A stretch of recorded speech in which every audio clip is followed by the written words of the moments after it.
ఈ అనపకాయల దడం రైతులు తీసుకొచ్చి అమ్ముతారు. హాయ్ ఫ్రెండ్స్, అందరికి welcome back to our channel. ఇప్పుడైతే టైం కరెక్ట్ గా 4:45 అవుతుంది. మనం మార్కెట్ కి దగ్గరలో ఉన్నాం. అందరికి మంచి గాఢ నిద్ర పట్టే టైం అన్నమాట ఇది. మనం మాత్రం ఈ టైం కి మార్కెట్ కి వచ్చేయాలి. ఇట్లే ఉంటది అనమాట వ్యాపారం చేస్తే. ఎందుకంటే మనం తెల్లవారుజామున వెళ్ళకపోతే కనుక మనకి సరుకు దొరకదు. కాబట్టి ఖచ్చితంగా మనం తెల్లవారుజామునే మార్కెట్ కి వెళ్ళాలి. అయితే నేను ఇన్ని రోజుల నుంచి మార్కెట్ కి వచ్చినా ఏ రోజు రానంత చిరాకు ఈ రోజు వచ్చింది. అది ఎందుకు వచ్చింది అనేది కూడా నేను నెక్స్ట్ చెప్తాను. ఇప్పుడైతే మనం మార్కెట్ లోకి వచ్చేసాం. ఈ రోజు స్టార్టింగ్ లోనే పసుపు కలర్ కర్బూజా పండ్లు అయితే వచ్చేసినాయి. ఇంతకు ముందు మనం 2 సార్లు అమ్మాం వీటిని. చూడ్డానికి సాంబార్ కి వాడే దోసకాయలా కనిపించినా కూడా ఇది కర్బూజా అన్నమాట. టేస్ట్ విషయానికి వస్తే గనక మామూలు కర్బూజా టేస్టే ఉంటుంది. కాకపోతే కొంచెం పచ్చి కొబ్బరి టేస్ట్ స్వీట్ ఎట్లుంటుందో అట్లా వస్తుంది ఇది. స్టాక్ అయితే తక్కువే వచ్చింది, 25 చెప్తున్నారు. మనం ఇంకొంచెం ముందుకు వచ్చేసినాం. ఈ సపోటా రేట్ మాత్రం తగ్గట్లేదు. ఇది కూడా 25 ఉంది.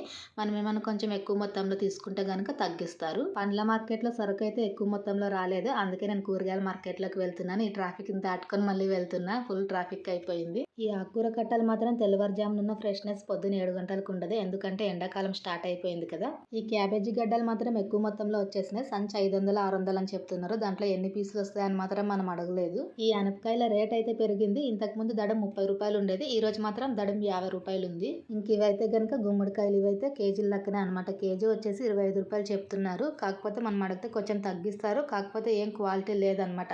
అదంతా కూడా ఓల్డ్ స్టాక్ లా ఉంది. అయితే ఇక్కడ కూడా సేమ్ మన పండ్ల మార్కెట్ లాగానే అనమాట. మనం తొందరగా వస్తే మనకి ఫ్రెష్ గా ఉన్న సరుకు దొరుకుతుంది. లేట్ గా వస్తే కొంచెం తక్కువ రేట్ లో దొరికినా కూడా క్వాలిటీ అంతగా ఉండదు. కొంచెం ఎక్కువ మొత్తంలో సరుకు ఉంటే గనక స్టాక్ ఉంటుంది. పొద్దున్న 7 గంటలు దాటిందంటే గనక కూరగాయల మార్కెట్ అయితే రద్దీగా ఉండదు. ఎందుకంటే అంతా కూడా తెల్లవారుజామునే నడుస్తుంది ఈ మార్కెట్. కూరగాయల మార్కెట్ నుంచి మళ్ళీ పండ్ల మార్కెట్ లోకి వచ్చేసినాం. ఎందుకంటే పొద్దున మనం కర్బూజా ఏం కొనలేదు కదా, స్టాక్ రాలేదు. అందుకే కూరగాయల మార్కెట్ లోకి వెళ్ళి చూసుకొని వచ్చాం. ఇంతకు ముందు మనం బాక్స్ లో చూసిన సపోటాకి ఈ సపోటాకి చాలా తేడా ఉంది కదా. డైరెక్ట్ రైతులే అమ్ముతారనమాట. ఈ సపోటా మొత్తం కూడా నాగనల్లి సపోటా. వీళ్ళ దగ్గర కూడా సేమ్ 25 రూపాయలే ఉందన్నమాట. కాకపోతే క్వాలిటీ చాలా బాగుంది. అక్కడున్న క్వాలిటీకి ఇక్కడ ఉన్న క్వాలిటీకి చాలా డిఫరెన్స్ అసలు. ఆ రైతులే అమ్ముతున్నారు కదా అని మళ్ళీ మనకు లూజ్ ఇవ్వరు. కనీసం 20 కేజీల నుంచి కొనాలి. సర్లే, ఇంకా పప్పాయి పండుగ కొంచెం గ్యాప్ వచ్చింది కదా, ఈ రోజు పప్పాయి పండ్ల వ్యాపారం అయినా చేద్దామని చెప్పేసి చూస్తున్నాం. కానీ మొత్తం కాయ మీద ఉన్నాయి.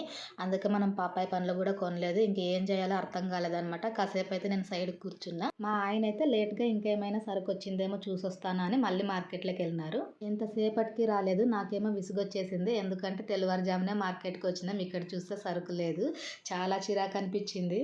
ఫైనల్ గా మార్కెట్ లో అంతసేపు ఉన్నందుకు గాను మనకైతే సరుకు వచ్చింది. అయితే ఇది మార్కెట్ లో తీసుకున్నదే కానీ హోల్సేల్ మార్కెట్ లో తీసుకున్నదైతే కాదు.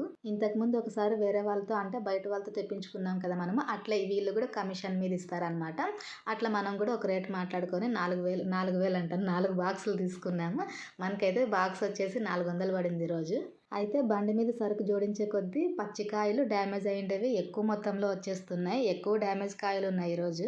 మామూలుగా దూరం నుంచి చూస్తేనేమో పండు బాగుంది కదా, ఏం డ్యామేజ్ కాలేదా అనిపిస్తుంది. కానీ ఎక్కువ పచ్చికాయలు ఉండేవి, కొంచెం డ్యామేజ్ ఉండేవి వచ్చేసినాయి. పండు మెత్తగా అయ్యిండేవే ఉన్నాయన్నమాట ఎక్కువ శాతం దీంట్లో. ఇంక ఈరోజు దీంట్లో ఎంత వేస్టేజ్ వచ్చినా కూడా మనం చేసేది ఏం లేదు. ఎందుకంటే మనం తీసుకెళ్ళింది హోల్సేల్ మార్కెట్లో పాత దళార్ దగ్గర అయితే కాదు, కమిషన్కి అమ్మే వాళ్ళ దగ్గర తీసుకున్నాము. ఈ కాయ చూడండి, దాదాపు అర్ధ కేజీకి కొంచెం తక్కువ ఉంది. పండు మధ్యలో గీత పడడం వల్ల దీన్ని ఇప్పుడు మనం కస్టమర్కి అమ్మలేము. ఇప్పుడు డబ్బులు తీసుకొని ఇట్లాంటి డ్యామేజ్ కాయలు కస్టమర్కి ఇస్తే బాగోదు కదా. ఒకవేళ తింటే గనక కొంచెం కట్ చేసి సగభాగం మనమే తినాలి. ఒకటి తింటాం, 2 తింటాం. ఎక్కువ మొత్తంలో పండ్లు అయితే మనం తినలేం కదా. అయితే ఈరోజు సరుకు తీసుకునే విషయంలో జరిగిన మిస్టేక్ ఏంటి అంటే, బాక్సులు అన్నీ కూడా మొత్తం బండిలోనే ఉన్నాయంట. వాళ్ళు కిందకి పెట్టలేదు. ఒకవేళ సరుకు కిందకి పెట్టుంటే గనక కొంచెం చూసి తీసుకునే వాళ్ళు మా ఆయన. కానీ వాళ్ళు కమిషన్ దారులు కదా, సరుకు అయితే కిందకి దించరు. మనకి ఎన్ని బాక్సులు కావాలో అన్ని బాక్సులు మాత్రమే కిందకి ఇస్తారు. మొత్తం సరుకు దించితే గనక తెలుసు కదా, మనం కూడా అన్ని బాక్సులు వెతికి తీసుకుంటాము. అలాంటప్పుడు వాళ్ళకు కూడా డబుల్ పని అవుతుంది అనమాట. మొత్తం సరుకు కిందకి దించి మళ్ళీ దాంట్లో మనకు కావాల్సిన సరుకు మనమే మళ్ళీ 10-20 బాక్సులు అయితే తీసుకోము. అక్కడ తీసుకునే 3-4 బాక్సులకి మొత్తం సరుకు వాళ్ళు దించరు.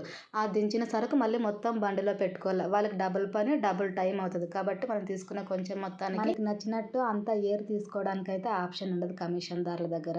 అయితే అందులో కూడా ఒక 4-5 సార్లు వాళ్ళ దగ్గరే తీసుకున్నామా అంటే పాతబడిపోతాం కదా, అప్పుడు కొంచెం ఎక్స్క్లూజ్ చేస్తారు. కాకపోతే మనం కొత్త వాళ్ళ దగ్గర తీసుకున్నప్పుడు ఏంటి అంటే డబ్బులు ఇచ్చి సరుకు కొన్నాక ఇంక వాళ్ళెవరో మనం ఎవరో అట్లుంటది అనమాట. ఈ రోజు అయితే మనం కేజీ 40 రూపాయలు, 100 రూపాయలకి 3 కేజీలు అయితే ఇవ్వట్లేదు దీన్ని. కేజీ 30 రూపాయలు, 100 రూపాయలకి 4 కేజీలు పెట్టేసినాం. ఎందుకంటే క్వాలిటీ లేదనమాట సరుకు. అందుకే మరుసటి రోజుకి సరుకు మిగలొద్దు, మొత్తం ఒకే రోజులో ఖాళీ చేయాలని రేట్ తగ్గించాము. అయినా కూడా సరుకు మొత్తం అయితే అయిపోలేదు. ఇంకా రాత్రి వ్యాపారం స్లో అయిపోయిందని మా ఆయన అయితే 7:30 కల్లా బండి తోసుకొచ్చేసినారు. ఈ పండ్లు మొత్తం మిగిలిపోయినాయి. పొద్దున్నైతే తక్కువ ధరకే సరుకు వచ్చింది కదా అని సంబరపడ్డాను. కానీ ఇట్లా క్వాలిటీ లేనిది ఎక్కువ డ్యామేజ్ పోతుందని నేనైతే ఎక్స్పెక్ట్ చేయలేదు. అయినా ఏం పర్లేదు, దీనికి పెట్టిన డబ్బులు అయితే మనకు వచ్చేసినాయి. ఈ మొత్తాన్ని కూడా మనం రేపు అమ్ముకోవచ్చు. ఇది ఈరోజు వ్యాపారం ఫ్రెండ్స్. వీడియో నచ్చితే ఒక లైక్ చేయండి, సబ్స్క్రైబ్ చేయండి. Thank you for watching.